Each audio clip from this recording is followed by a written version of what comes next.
Mhm. Hello, hello. Good day, Maciej here. Well, welcome to my presentation on during the DevOps Summit this year. Thanks to the organizer, of course, for organizing this conference. The summit, actually. Yeah, summit is a type of conference. Anyways, it's called what was the name for that? Lexical differences, context, yeah, whatever, semantics. So welcome to my presentation about ITIL. So I guess we can begin. Why not?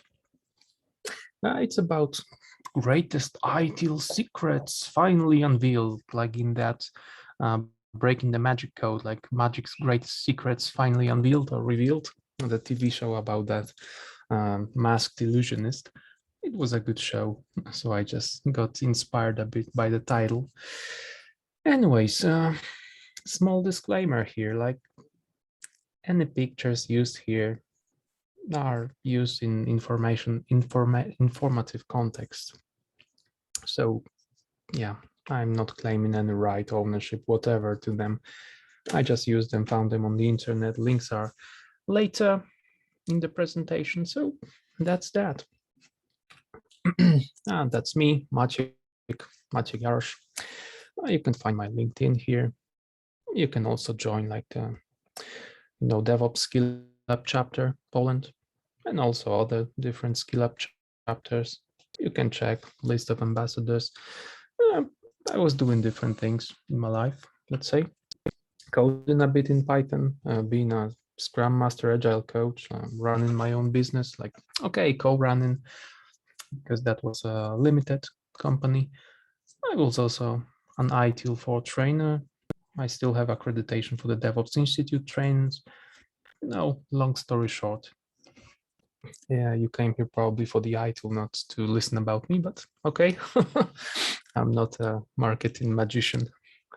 Anyways, let's get to the topic. Yeah, my achievements, I like to show them. Different certifications. It's achievable. Some are okay. So after some consideration, some are not that good. I'm not pointing fingers, which are which. Yeah, a bit of an overview here. How to decode the ITIL code. I will give you a brief rundown of what was going on with ITIL. Short overview, just as a reminder to help you get into the context. And then basically 4 main points. So like those greatest secrets, I'll get into detail. ITIL as a toolbox, ITIL as a, agent or the motivator to make you think, basically think, unified vocabulary and previous iterations of ITIL like 3, 2, etc. and this 2011 appendix. So overview. The new ITIL v4 was introduced on February 18th, 2 years ago. I would say it made quite a difference, like the previous ITIL. So the third one with 5 of its books, it's pretty codified, I would say, descriptive, prescriptive even.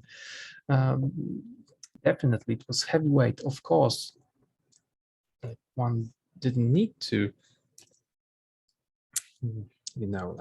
follow it to the letter. It was still a kind of a toolbox, but it was a combination of different things, like the consulting business, the training business, the wording in the books itself, in books itself. What else? Yeah, like maybe the context, because if something's popular, there are many different interpretations of that, yada yada, etc., etc. So actually, ITIL before, I see it as a toolbox, and it's great that authors untied some dogmas, created new habit, but still, like the whole, it's a package right now. It's a toolbox. Just take whatever you need, whatever you want. somehow combine it to create value.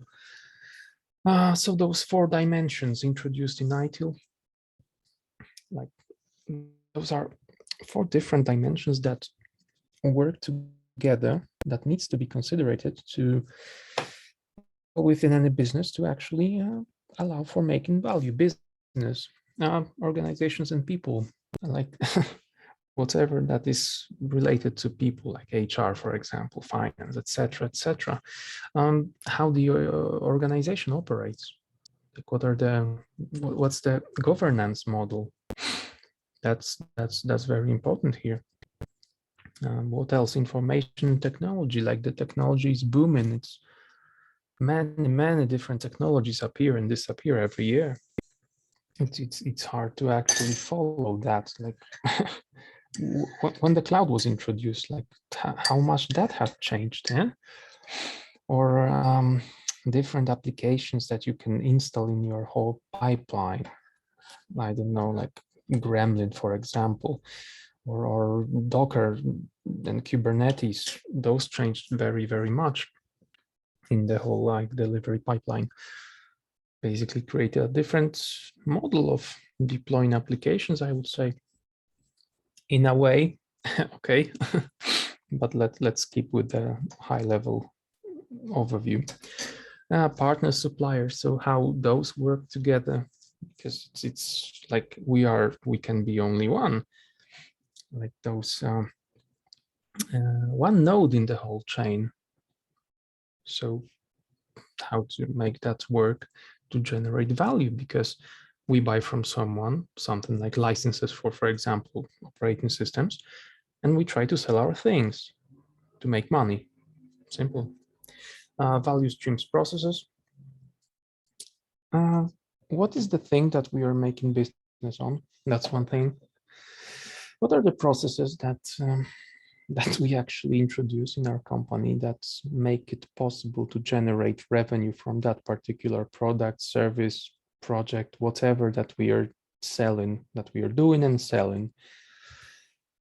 And even if we are like a charity company, let's say, we still need to have some financing, and so that's in a way also a way of earning revenue, even if it's non-profit.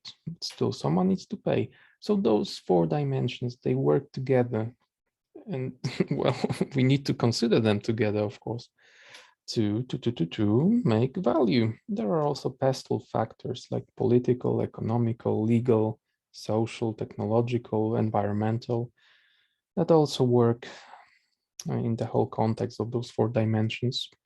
It's pretty abstract, okay, because those are big bags, but still it gives some kind of clarification on how to think about doing business with ITIL practices in mind, okay, like, or like putting those ITIL glasses on. Yeah, guiding principles have been introduced before. Now we have 7 of them. Basically, guiding principles, values, you name it. They are named guiding principles. Focus on value. Well, simple enough. Yeah, you're doing business, so I guess that you're doing business to make money. Otherwise, you would probably keep your resume polished and clean, yeah, and fresh. Start where you are. Like, no point in like introducing too much at one time. Just start where you are. You're running your business. You want to optimize some processes, okay, like optimize those value streams or different business lines. That's fine, but you have it here. You have the whole infrastructure. You just need to know what you have. Well, and start where you are. This progressing iteratively with feedback. It's a kind of a nice and smart wordplay, I would say. Like, can you progress without feedback? Then people who do not use feedback, I don't know whether such people exist, because maybe if we would be not using feedback as humanity, we would not be here. But well, iteratively, well, smaller iterations, They work in some contexts. They are easier to handle, but you still need to be able to manage them. So just decide on what length of iteration you would like to work with, because if you would have too many of them, it creates an overhead with managing them, storing all the data, etc., etc. But still, in some contexts, it reduces risk. In other, I would say it introduces even more risk. Collaborate, promote visibility. Well, it's easier working together, huh? And it's easier to manage things that you know that you have. Try to manage something that you don't know that you have. Well, maybe it's easier if one would be a madman, but I'm not really going into that. Think and work holistically. Like, also, it's hard to do things if we do not consider the whole system, the whole context. We may skip, of course, some fringe cases because they are an exception rather than rule, but still consider as much as makes sense in this case. Like, really be smart. It's sometimes dependencies are introduced, they are created, they just appear in so many different points that are not really connected to each other, but yet they depend on each other. It's hard to give an example that would be non-technical, but okay, like a simple one. You cannot write code if you do not have license, and you cannot actually buy license if you're a finance person, accountant, or whoever, like whatever the role is named in your company, will not create an invoice. Okay, I mean, or pay for the invoice, and you cannot pay for the invoice if you have not got the money from the previous one, and so on, so on. It's like a domino effect. But if you know how the domino works in your company, cool. Keep it simple, practical. As with this saying, KISS, like keep it simple, stupid. It's like no point in over gold plating, let's say. No point in creating more complexity just for the sake of it, like with some other, let's say, bodies of knowledge, approaches, etc., methodologies. It's fun. Like, I've read, I guess, 6 or 8 of them. And many different smaller variants, because 6 of 8 of them were like Prince2, like PMI, etc., ITIL, of course. In some of them, it seems to me that to introduce simplicity, like those practitioners of those methods need to put a lot of complexity to introduce simplicity. It's stupid. Like, what's the point? Like, instead of adding, you can of course reduce complexity, shorten the processes. Okay, you don't need to introduce 20 different additional processes on top of your own processes that you have. and it all, of course, needs to be practical. What's the point of doing some kind of events or processes that that begin to sound like rituals? Rituals are religious. Okay, we can talk about in metaphorical context, like the tea ritual, okay, or drinking tea ritual, etc. But that's a different thing. And if something's not practical but needs to be, introduced in a way that you need to create more and more and more metaphors, it's not simple and it's not practical. Optimize and automate. Sure, like everything can be optimized, okay, because time goes on, criteria change. So also we need to adjust to those criteria. Automate, like work that is manual and repetitive and prone to error, can be automated, should be automated, not even can, but should. And what's the point of, okay, there is a small point, okay, to introduce new people to your company, to make it like a training ground, like tutorial, okay, so that people can get the ropes, get to know the ropes, okay? They start, they do some things automatically, that's fine. But later, when they get some experience, it's no point in repeating that. So we just automate that, and they can focus on something else, bring you value somewhere else. Yeah, that's the picture. I took it from the internet. You'll have the link later. Short overview. Service value system. So like the new way of presenting how the value is generated in ITIL4. We can call it a diamond, but okay. Just an overview on how services operate. I would say it also works for projects, products, whatever. We can take a look at everything as a service. But it's semantics, of course. It's not an academical debate. So basically, there is some opportunity to make money or demand because people would like to have something and it's not there. And if we have an idea and opportunity and then possibilities, capabilities, etc., to create it, then we will create value. So from that point, opportunity or demand, we get into this service value system, like the service value chain that is in the middle. I'll talk about it in a moment. It's of course how those new processes operate, which are called practices in ITIL4. Then we have governance model. This, well, company needs to have governance. If one would disagree, then I would like to see that person run their own company. Maybe then we can talk. Yeah. Then some guiding principles, which are, I would say, kind of like heuristics. When in doubt, just remind yourself of them, or like put them on your office wall, and you will be able to see like, hey, I have an idea. Maybe we should introduce even more processes. No, keep it simple. Okay, practical. Is it simple? Is it practical?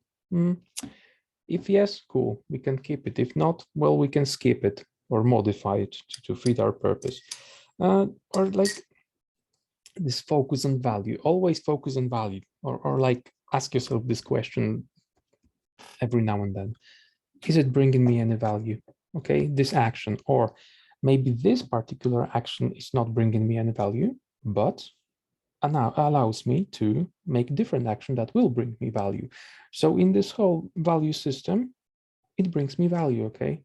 But if it's not bringing me any value right now or with foreseeable future, skip it. Practices, yeah, so old processes. I will also talk a bit about them. Practices, so ways on how to do things from different domains when you're, like using ITIL. For example, business analysis, you have a set of practices, advice, etc., tips, techniques. Project management, what else?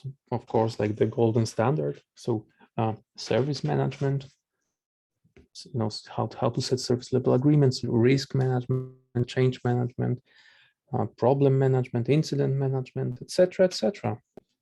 So it's a set of 34, well, pretty robust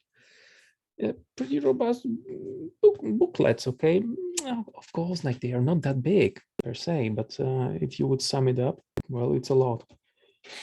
It's like 34 multiplied by 30 something pages each.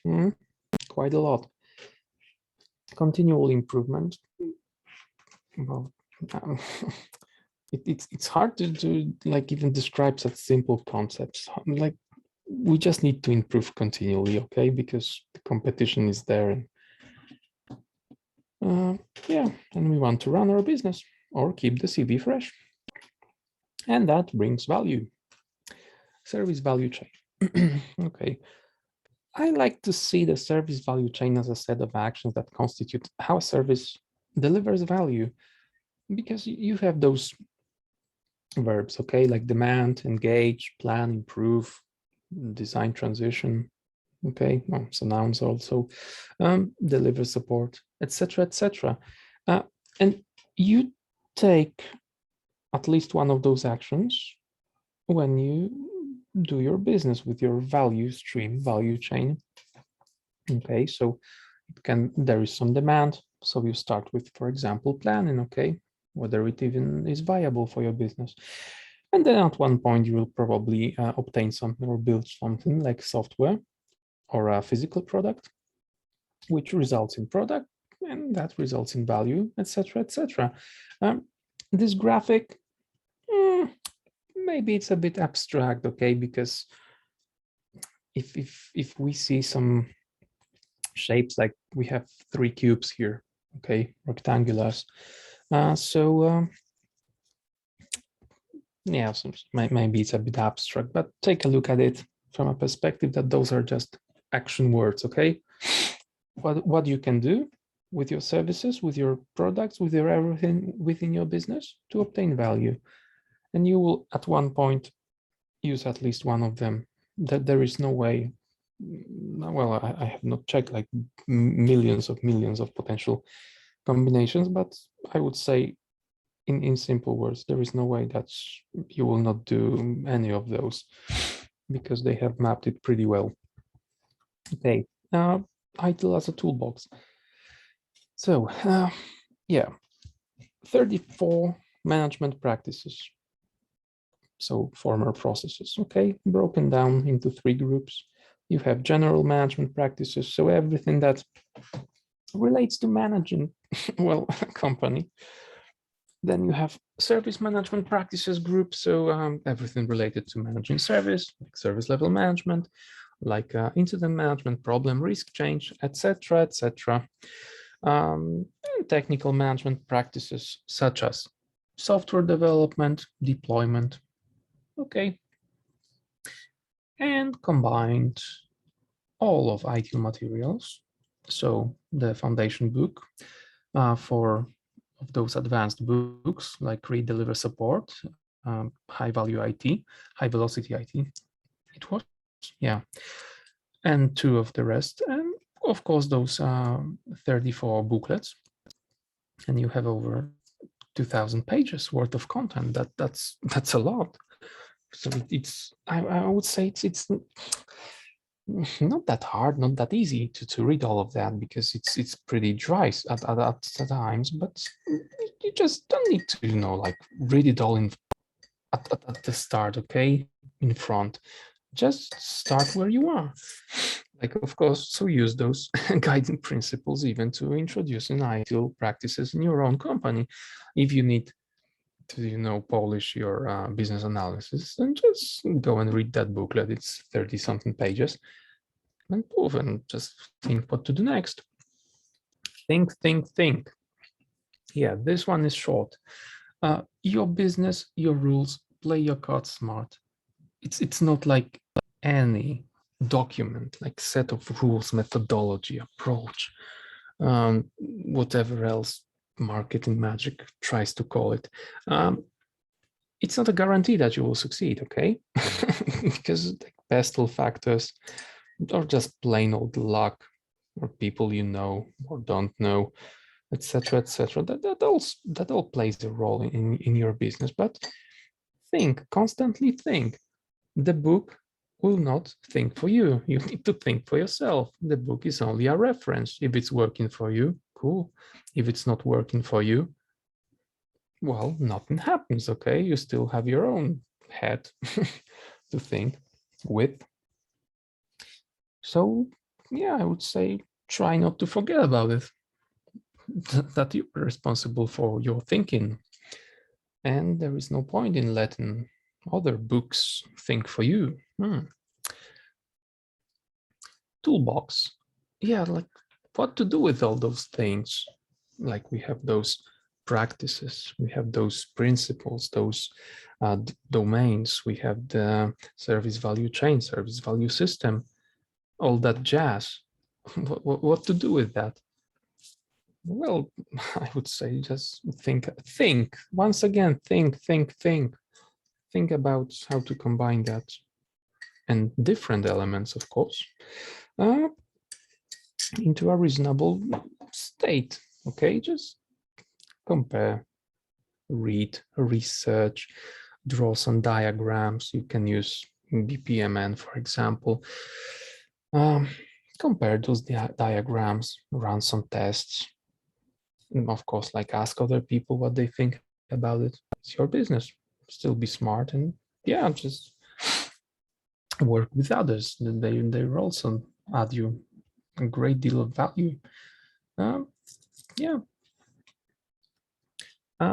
The other secret of ITIL, I would say, unified vocabulary. It's so simple. Imagine that, for example, if you would be having problems with one of your customers, or you would be the customer of someone, and then you just cannot settle on standard things, and then the project can go awry, okay?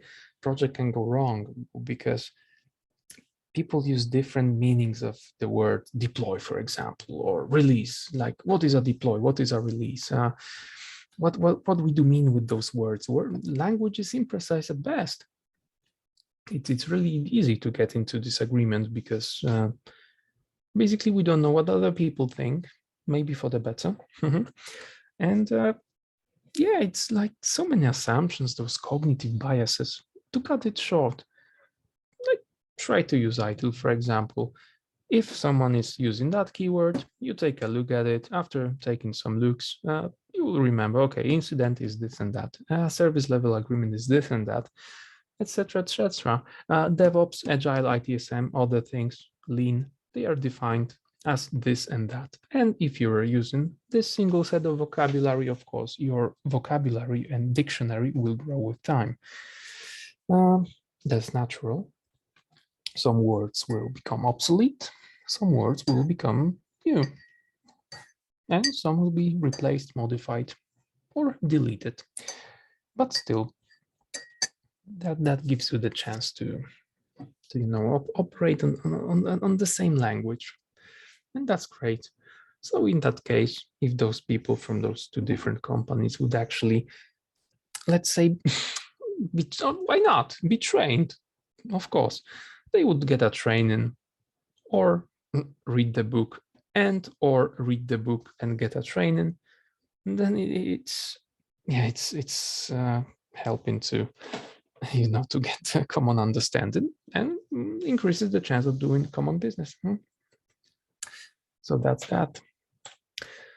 And the final secret, it's not like ITIL4, ITIL3 has disappeared, because those books are there. I guess there are also PDFs of that, and that's a great base of knowledge. Okay, even if in the new ITIL there is only SLA, it doesn't mean that those operational level agreements and underpinning contracts disappeared. No, they are still there. You just for the sake of simplicity, okay, I guess authors of ITIL before just came to conclusion that we just need SLA, because everything can be qualified as an SLA. So why to make the differentiation? Well, maybe yes, maybe not. Context dependent. It's hard to measure every business with the same ruler. Okay, it's like every business is unique, and that's great in business. So yeah, just if you're lacking in ideas at one point, or would like to have a different point of view, just go and read some previous ITIL publications. Why not? If you need something more strict, go for ITIL2, ITIL3. If you want to compare, for example, the differences, because you may use them between SLA and OLA and the underpinning contract, cool, it's in ITIL3. So just don't throw away those books. They may come in handy. Yeah, it's good to sometimes read something that was before. Well, unless it's getting obsolete, maybe within 20 years, if ITIL would be still existing, of course, maybe that knowledge would be obsolete because someone, will maybe invent a perfect ITSM system. I don't know. There are many competitors. That's fine. Yeah. Picture sources. So, as I've told you, that was really short. The 4 biggest secrets of ITIL, according to me. Just as a reminder, toolbox. It's a toolbox. It's not a religious dogma. Take what you will. Thinking. Yeah, so just keep on thinking. Ask yourself questions. Toolbox, once again. Unified vocabulary, of course. And like the existence of previous versions. It's still there. Just use it. Use it, have fun, experiment with that. And that's all, folks, basically. Thanks for being here for this short, maybe for some that would be a reminder. Maybe for some that would be a totally different perspective. I don't know. Take of it what you will. And yeah, thanks for being here. And of course, take a look at different presentations, talks, speeches, etc. Have fun during the conference. Yeah, maybe, who knows, maybe we'll meet one day. So have a good one. Thanks.